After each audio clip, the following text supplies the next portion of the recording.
আজ আমরা চুম্বক পর্যবেক্ষণ করব। আমরা জানি চুম্বক কয়েক রকমের হয়ে থাকে, যেমন দণ্ড চুম্বক, অশ্বক্ষুর আকৃতির চুম্বক, ইউ আকৃতির চুম্বক, সিলিন্ডার আকৃতির চুম্বক, রিং আকৃতির চুম্বক, বোতাম চুম্বক। আজ আমরা এখানে রিং আকৃতির চুম্বক নিয়েছি। আমরা এই রিং আকৃতির চুম্বক দিয়ে দুই একটি পরীক্ষা করব।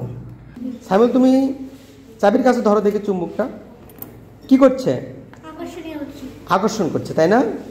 আরও যদি আমরা বিভিন্ন চুম্বক জাতীয় পদার্থ, যেমন আমরা যদি এখানে কি নিতে পারি, সেফটি পিন, আর কি হতে পারে, লোহা, এগুলোকে কি করবে, সে আকর্ষণ করবে, তাই না?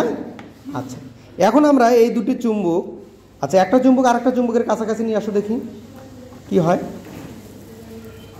কি করছে? মানে সরিয়ে দিচ্ছে, তাই না? আচ্ছা, চুম্বকটা যদি ঘুরিয়ে নাও, এবার ঘুরিয়ে নাও দেখি, আকর্ষণ করছে, তাই না? আবার ঘুরিয়ে নাও, ঘুরে আবার যদি কাছাকাছি নিয়ে আসো, দেখো তো কি হচ্ছে। বাহ, কি করছে?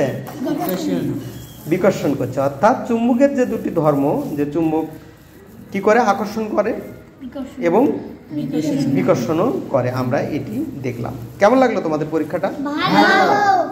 ওকে, থ্যাংক ইউ।